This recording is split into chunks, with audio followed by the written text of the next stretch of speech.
Good morning, everyone. Seeking the blessings of His Holiness, Sri Shivaratishwara Deshikendra Mahaswamijigalu, I welcome you all to the first day of the Professional Excellence Series. Thank you all for joining us today. My name is Dr. Nikita Sebastian, and it is my pleasure to be your host for the first day of the Professional Excellence Series. A very warm welcome to our esteemed chief guest, Dr. Kushalappa, Academic Director, JSS Academy of Higher Education and Research, our principal, organizing chairperson of this series, Dr. Ravindra S., our eminent speakers and panelists who are joining us, our staff, and all the students who've joined us for this series. It is great to see all of us gather together to focus on learning and taking our professions forward. These are truly challenging times for us, with the pandemic raging in the country for most of us. But like with all things difficult, this has also brought forward some very inspirational stories. We saw complete strangers come together to help people with access to healthcare. Social media mobilized resources for those most in need. We continue to see people and stories of courage, of indomitable spirit fighting the illness. Across the country, many of us had the opportunity to explore learning online. I am certain that together we will overcome this. Of course, I cannot talk about the pandemic without acknowledging the immense sacrifice and resilience of our frontline workers, our doctors, nurses, hospital staff, who've been fighting day in and day out without a break away from their families just doing their jobs. Under normal circumstances, we would do this conference in person, and to inaugurate it, we would light a lamp.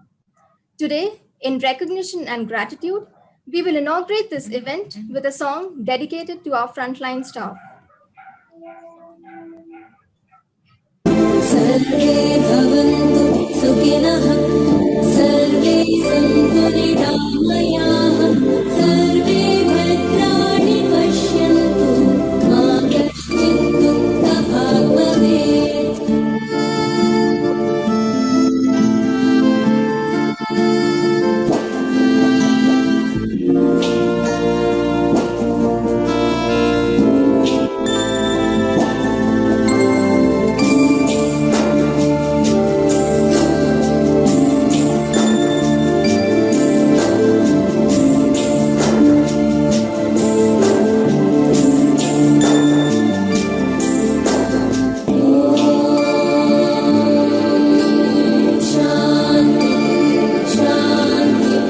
Thank you. Our chief guest for this series is Dr. Kushalappa. Dr. Kushalappa did his MD in dermatology, venerology, and leprosy from JJM Medical College, Davangere. He is the professor of dermatology at JSS Medical College and Hospital, Mysore.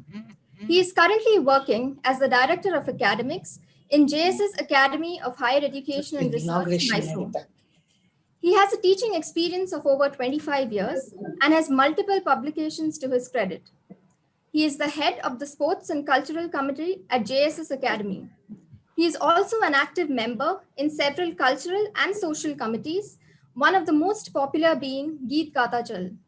He is popularly known as the Kishore Kumar of JSS. With that, I would now like to invite our chief guest, Dr. Kushalappa, to address the gathering. Thank you, Nikita. I hope I'm audible. Yes? Yes, sir. Yes, sir. Thank you so much giving me more than I deserve. I'm first of all happy to be in the midst of the dental college again, one of my favorite places. And this is due to the continual friendship which I have with all of you. And I thank the organizers again for having invited me to be a chief guest. Seeking the blessings of His Holiness Swamiji, I'm happy to be at the inauguration of the webinar series on professional excellence. Well, all that I can add, you have 3 days of a wonderful interaction with galaxy of resource persons, and compliment Dr. Ravindra and his team, especially Dr. Ashwini and Dr. Bhagyalakshmi, who have strived for the success of this webinar, along with Dr. Chandrasekhar. And of course, not to forget your wonder kid, Dr. Sumukh, who is always behind the scenes and doing everything for you all. I compliment all of you all. And I also like to welcome the list of the resource persons, our doctors Praveen. Uh, can you mute Smoke? Sure, sir. 1 second. Please. Yeah. And Doctors Praveen, Dr. Prashant Vishwanath, and your other wonder kid, Dr. Prashant S. And Dakshani Madam, the person who was a leader par excellence in your college, not some previously. And Dr. Kishore, my good friend, I've seen the names of Pooja, Dr. Elsa, Devi, Dr. Avinash, and Dr. Arabi, all your resource persons from, I think they're from outside. So I think you have a wonderful 3 days of the discussions on ethics, on communication skills, on soft skills, on leadership development, and emotional intelligence. A few of the topics which I've seen, I'm sure it's a wonderful this one. And the women achievers, I'd like to just give a little brief on the women achievers in your college. Well, they're a legion in your college.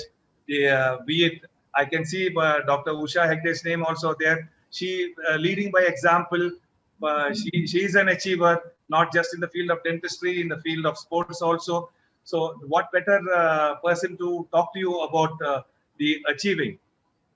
She's achieved everything that even at this age she is fit to challenge a 20-year-old.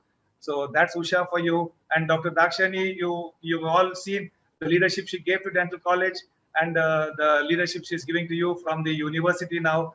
So these are the people who will be addressing you. And Dr. Prashant Vishwanath, who strives every day to see that the quality in the university among all the faculty is maintained. He's talking to you about leadership development. You can't get a better person than that. So these are a few of the topics which you are going to listen to, and I'm sure the interaction and listening, I think the interaction at the end, I think they will be having the questions at the end of each, which where at the end of each lecture, where you can easily interact, and most of it you will be giving it in the chat box. I'm sure you will have a wonderful 3 days of this is needed. You may be a very good doctor, a dental surgeon, a very good doctor, but then if you can't communicate to the patient, it's all your excellence, all your brilliance is lost in that. What you need to do is to communicate to the patient, understand what is ethics in your profession. These are all the things, and be a leader. Everybody has it in him to be a leader. You can't sit back and say, oh, this guy is going to lead us, well, let's listen to him. That's blindly. Even the sheep and the goat can do that. One crosses the road, all the other sheep cross the road. That's not that. You have your own ideas. Leadership is not just being at the top. Leadership is contributing to what you need for the development of either your department or your college or the university. It is helping the leader. So you are a leader in your. Everybody is a leader in his own right. And with this, I again compliment the dental college. You all are doing wonderful work. Yesterday, I was again the chief guest at another webinar. Yesterday, it was on dental materials. So this is some of the things. And again, I think Dr. Nandalal has something lined up on the 5th of June. So I think dental college is doing a wonderful work during this, and I compliment all of like Dr. Nikita just said. I think we have to compliment the frontline workers. My heart goes out to them, and I bow down to them for the wonderful work that the doctors are doing and the nurses are doing in this pandemic at the risk to their own lives. So very, very warm welcome again from the university on behalf of the Chancellor, the Pro-Chancellor, the Vice-Chancellor, the Registrar, to all of you. I bring greetings from all my other colleagues at the university and have a wonderful interaction. Thank you again for involving me in your inauguration. Thank you so much. Thank you, sir. Your thoughts on professional excellence being a lot more than textbook knowledge really resonated with me, as I'm sure with most of the attendees. Thank you for taking the time to be with us today. Now, I would like to invite our principal, Dr. Ravindra S., to share his thoughts with us. Good morning, everyone. Seeking the blessings of His Holiness Sri Shivaratri Deshikendra Mahaswamiji, respected guest Dr. Kushala Pasar, Director Academics JSS AHR, resource persons, faculties, and attendings. I once again welcome everyone to this webinar series. Each profession requires a people with a specific skill and talents. Every efficient person should have a general professional qualities, which can help an individual to grow as a good human being who are highly respected and admired. Apart from his profession, this series of webinar will help us in developing a good communication skill, where they say the heart of communication is the language of leadership, and the good leadership is the ability to get the extraordinary achievement from an ordinary people. Emotional intelligence of a professional is not about being nice, it's about managing the emotions to achieve the best possible outcome. Effective professional development enables us to develop the knowledge and skill, which helps to address the learning challenges. To be effective in professional development, it requires a proper awareness of time management, smartness in balancing a passion and profession, followed by knowledge on good presentation skill, willingness for interprofessional collaboration, and it also demands the overall well-being of the professionals, which includes their mental and physical well-being. Our webinar surely is focusing on all the areas which guides us for overall development of a person to be a leader. I shall conclude the talk by quoting John C. Maxwell. You will never change your life until you change something you do daily. The secret of your success is found in your daily routine. Thank you. Have a nice day. Thank you, sir, for your enlightening words and constant support. I have always believed that true learning goes beyond textbooks. Of course, textbooks and knowledge can make us great professionals, but there's so much to being an exceptional professional. It can only be garnered through experience, through peer learning, and incorporating our learnings from other aspects of our life. This is exactly why we are here today, to learn and hear from some of the leading voices in the field of healthcare about what it takes to be an exceptional professional. Over the coming 3 days, we will hear from esteemed speakers and panelists in the field of healthcare on a variety of topics such as emotional intelligence, time management, fitness, and leadership. With that, we can dive straight into the agenda for today. For our first session, the first topic for the day is interprofessional education and collaborative practice. The World Health Organization and its partners recognize interprofessional collaboration in education and practice as an innovative strategy that will play an important role in mitigating the global health workforce crisis. Interprofessional education occurs when faculty from two or more professions learn about, from, and with each other to enable effective collaboration and improve health outcomes. Today, we have Dr. Bhagyalakshmi Avinash taking us through the basics and various aspects of interprofessional education and collaboration. Dr. Bhagyalakshmi is an experienced orthodontist, certified Invisalign and MyoBrace provider with over 14 years of experience in delivering the best orthodontic service involving comprehensive care and consultancy in improving airway-centered disorders. She was awarded her doctorate from JSS Academy of Higher Education and Research, Mysore, in 2017, and was also the first woman faculty from the institute to receive the same. She completed her FAMER Fellowship from International Institute for Leadership in Interprofessional Education and Research, Philadelphia, in October 2020, and also worked as an edupreneur with a keen interest in interprofessional collaborative projects. She was awarded with the Distinguished Woman of the Society Award for her immense contribution in the field of orthodontics on the occasion of International Women's Day by Indian Orthodontic Society in the year 2020. Dr. Bhagyalakshmi Avinash is joined today by Dr. Swati Kumareshwar, the reflection panelist for this topic. Dr. Swati completed her master's in forensic odontology in 2019 from the Gujarat Forensic Sciences University and currently serves as a lecturer and course coordinator for the MSc Forensic Odontology program at JSS Dental College and Hospital, Mysore. She is currently pursuing Diploma Human Rights Law from the National Law School of India University. She is also an active team member of the Kenyan International Emergency Services and Indian Red Cross Society, Nilgiris. I now welcome Dr. Bhagyalakshmi for the session. The platform is all yours, ma'am. Thank you, Nikita. Thank you for the kind introduction. Can I share my screen? Yes, ma'am. Yeah, just give me a minute. Is my screen visible? Yes, ma'am, it is visible. Okay, thank you. Yeah. So good morning, everyone. Welcome to my session on interprofessional education and collaborative practice. With the blessings of His Holiness Jagadguru Sri Shivaratri Deshikendra Mahaswamiji, I would like to begin my session by thanking Manipal Academy of Higher Education and Research for guiding and training me in interprofessional education and collaborative practice. And my special thanks goes to Dr. Gagan Bajaj, Associate Professor from the Department of Audiology and Speech, Kasturba Medical College, Mangalore, for helping me in preparing for today's session.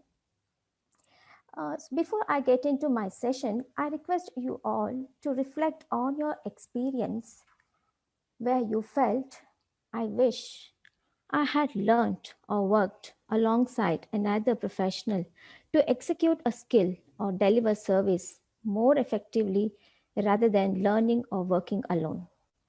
So just take a few seconds and just think whether in any time did you all feel like this, that what if I had learned this particular skill with another professional, probably I would have executed my skill in a better way. Maybe during this presentation,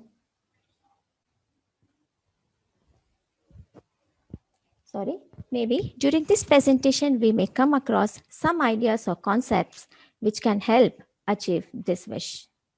So with that note, by the end of this session, we shall understand what is interprofessional education and collaborative practice, why interprofessional education and interprofessional practice is required in healthcare setting, interprofessional collaborative practice versus other team-based models, and what are the core competencies required to practice interprofessional education and collaborative practice, the elements of success in interprofessional education and collaborative practice, and how shall we move ahead.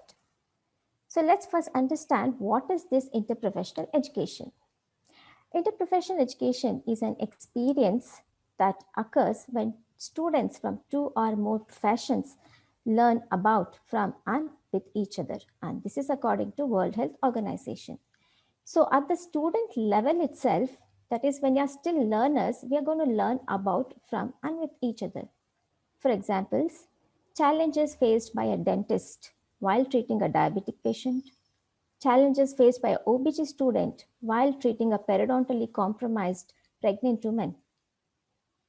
When at the student level itself, a medicine student, a OBG student, a dental student, a nurse student, these students, if they learn together about the key concepts of which are common to them, which they can work together to render better services. They learn with, from, and about each other, leading to better understanding of knowledge. So the keywords, the important words here is the pillars of interprofessional education and collaborative practice is about, from, and with. These are the three important words.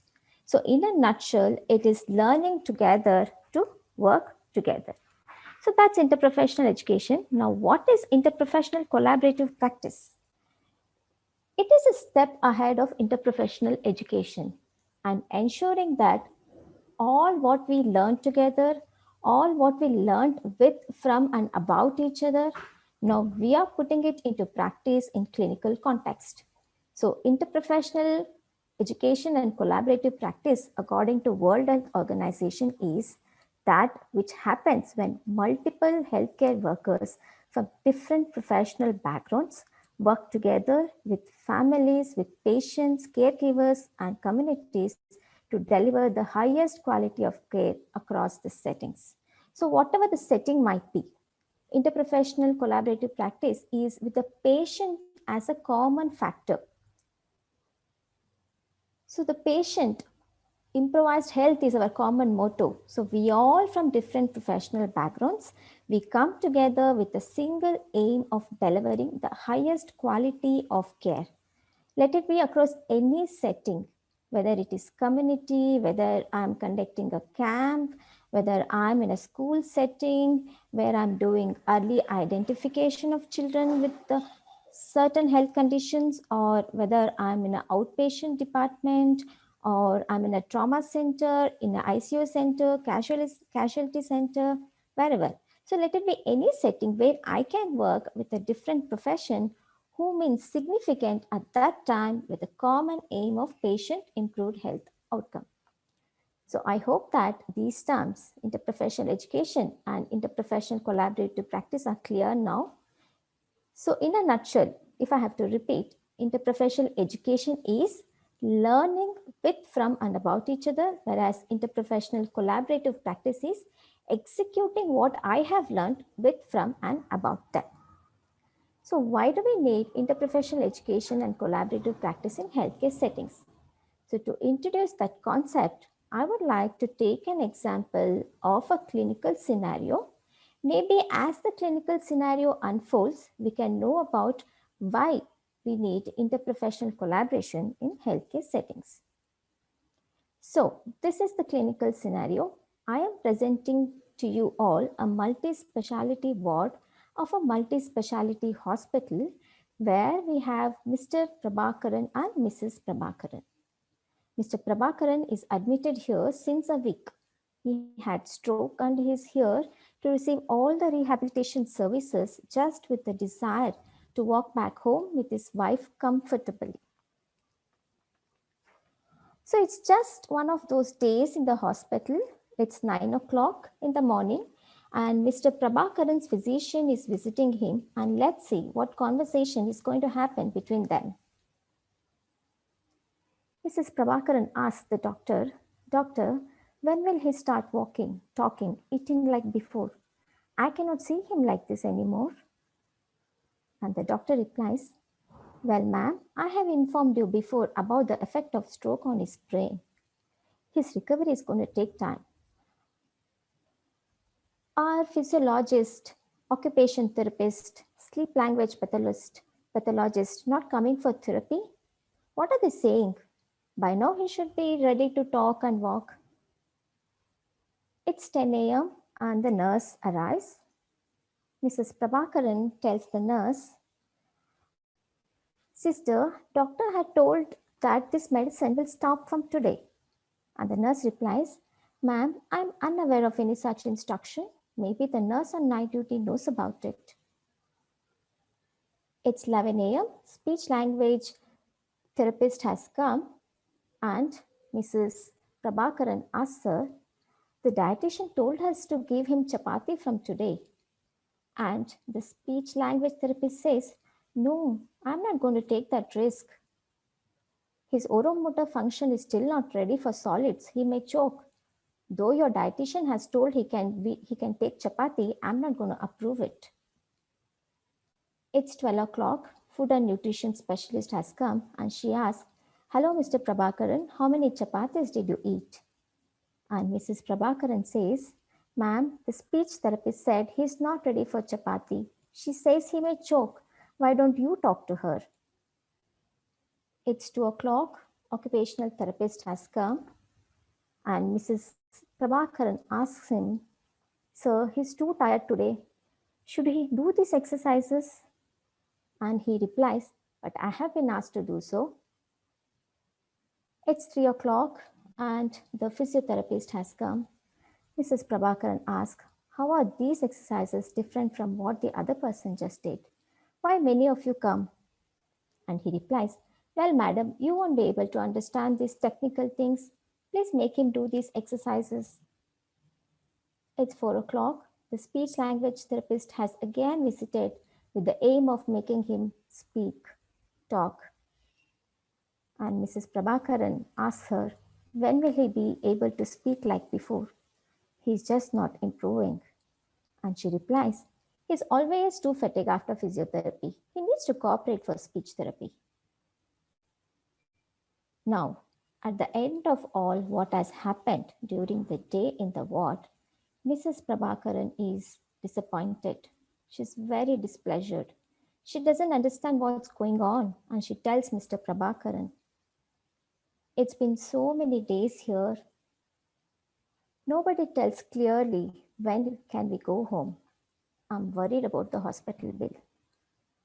And all what Mr. Prabhakaran has to say is home, home, and home. Now, this is the time for us to reflect. What is the reason that Mrs. Prabhakaran is so demotivated, so displeasured? What is it that is not going right in this situation?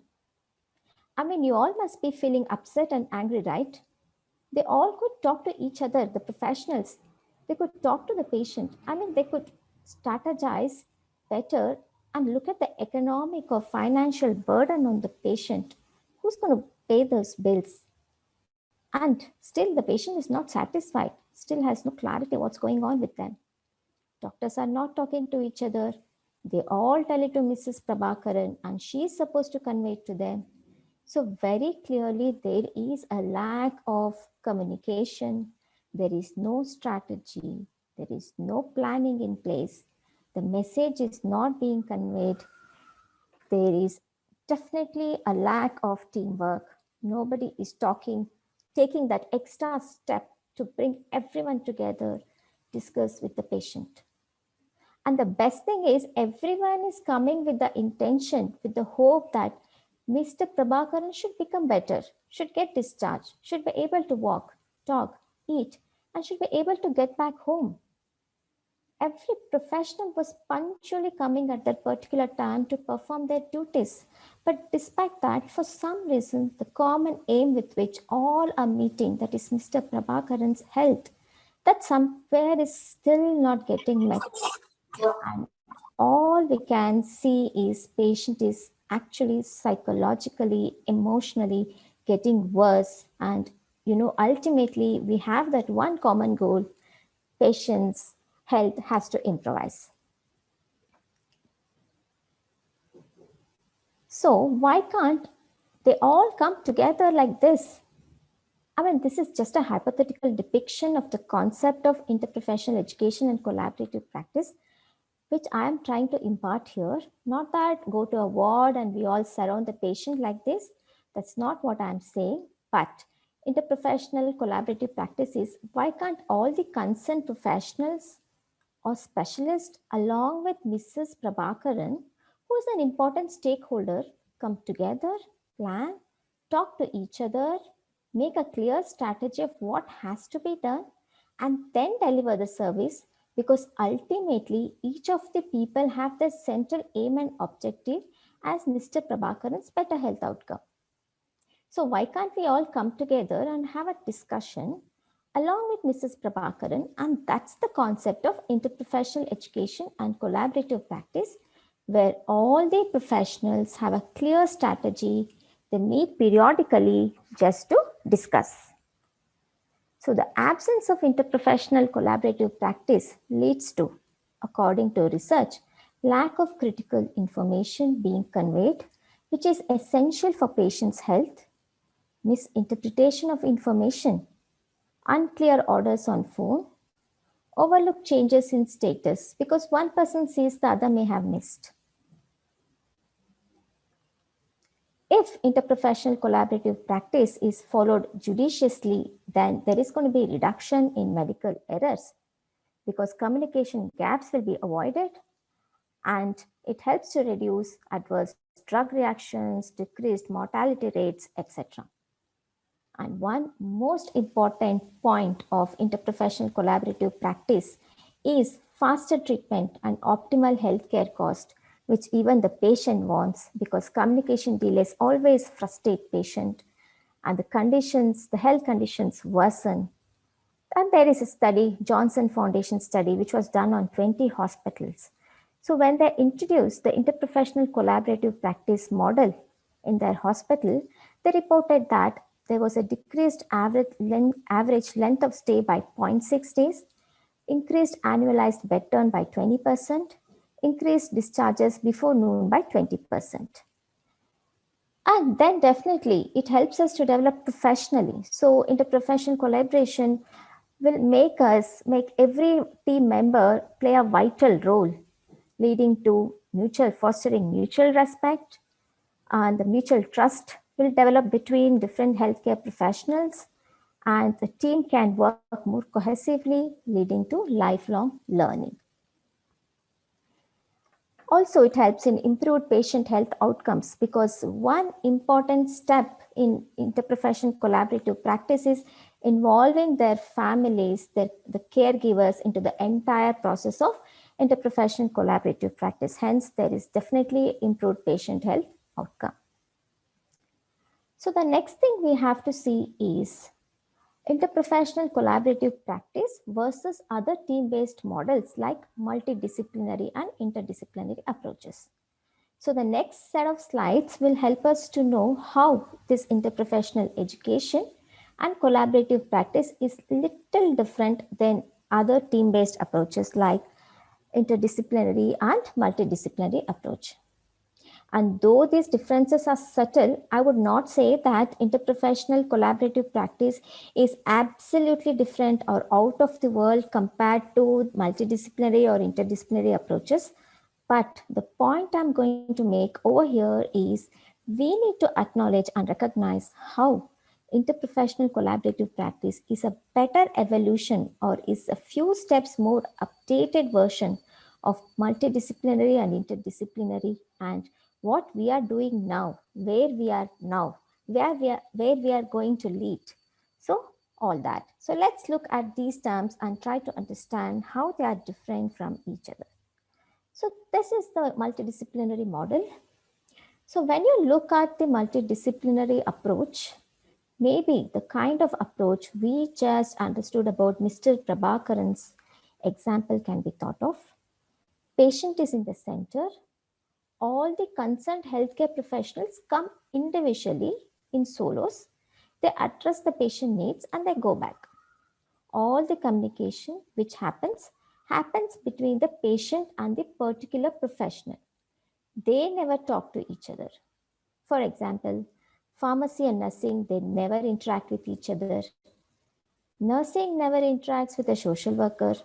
Medicine and dental, they never interact. So the professionals don't interact with each other, but they very punctually, efficiently come and address the issues of the patient, talk to them and go back. So that's multidisciplinary.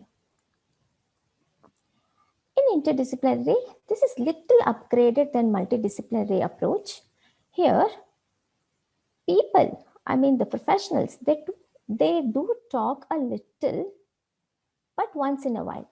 They talk a little bit once in a while, like if they meet each other on the corridor, when they meet, they talk and discuss. In a clinical conference, when they meet, they discuss. In food court, when they meet, they discuss. Once in a while, here and there, when they meet each other, they end up having a discussion. They bring up that topic and they have the discussion.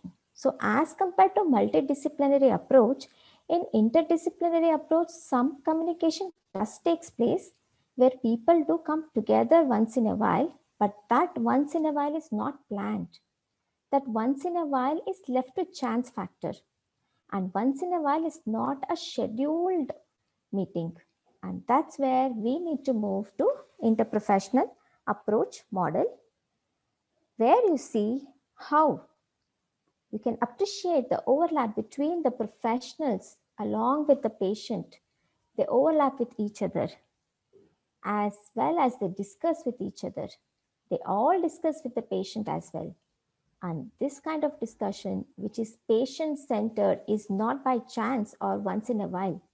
Now, this discussion is going to be a scheduled discussion, where we are going to meet, how long we are going to meet, how many times in a week we are going to meet, when the treatment is going to begin for the patient. So all these discussions are a strategy is planned, and we are going to meet according to the schedule. maybe every alternate day to discuss what progress has been made or if any changes in the strategy is required. So all that will be scheduled. So in terms of interprofessional, I would not say we have to go to a level of differentiating and saying, no, I am interdisciplinary, she is multidisciplinary, he is interprofessional. No, what we have to do is we have to do this transition. So if you see interprofessional model, the concept and essence of interdisciplinary is there. The essence of multidisciplinary is there, but it's a more improvised version of those team-based approaches. And maybe that's what we are looking in interprofessional collaborative practice. What are the core competencies we require to practice interprofessional education and interprofessional practice? There are 4 competencies. Number 1, teamwork and team-based practice. Number 2, communication practices. We're going to hear about communication tomorrow. Number 3, roles and responsibilities, clarification of our roles. Number 4, values and ethics, so that there is no conflict between the professionals. So these are the 4 competencies. I'm not going to go to the depth of these competencies as I understand that this session is about orienting you all on what is interprofessional education and collaborative practice. The elements of success in interprofessional education and collaborative practice. So if you want the interprofessional education and collaborative practice team to be successful, there are some qualities which are important, and these are those qualities: mutual trust, shared and clear goals, conflict resolution, communication, shared values, mutual respect. So as long as these are taken care, interprofessional education and collaborative practice is going to be a success. So what is the way ahead for us? I mean, interprofessional education and collaborative practice to ultimately happen at JSS Academy of Higher Education and Research. How do we get into the culture and concept of this IPE and IPP? Well, for that reason, our Pro-Chancellor, Dr. Suresh B, has come forward and he has helped us to establish a special interest group called IPECP, that is Interprofessional Education and Collaborative Practice, which works to undertake research projects related to IPE and IPP. The SIG has members from every constituent college of JSS Academy of Higher Education and Research. Not only that, we have members from JSS Nursing, Speech and Hearing, Physiotherapy, etc. So all of you who want to learn more about IPE and IPP, who wants to get trained in IPE and IPP, you can contact the SIG of JSS Academy of Higher Education Research, Interprofessional Education and Collaborative Practice. Its office is located in JSS Dental College. So with this note, I would like to conclude my session by quoting Henry Ford's beautiful statement: if everyone is moving forward together, then success takes care of itself. Thank you everyone for your patient listening. Thank you, Dr. Bhagyalakshmi, for the enlightening session on the importance of interprofessional education and collaboration put forward for us in the simplest possible manner. Thank you, ma'am. You've definitely turned people into good listeners. I see a question here by Dr. Chetan. Does a postgraduate teaching program needs to focus more on interdisciplinary approach? Yes, the answer is definitely yes. We have to, because as I mentioned, interprofessional collaborative practice starts from interprofessional education. So at the student level itself. So when we are still learners, if that process and principle of interprofessional practice is built in the students, definitely the practice in future in the clinical context, it is going to be very easier.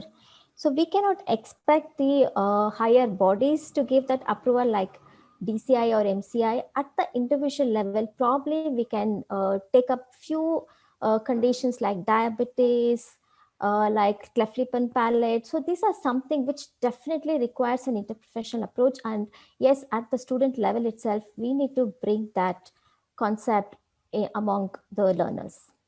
The answer is definitely. Thank you, Dr. Bhagyalakshmi and Dr. Swati.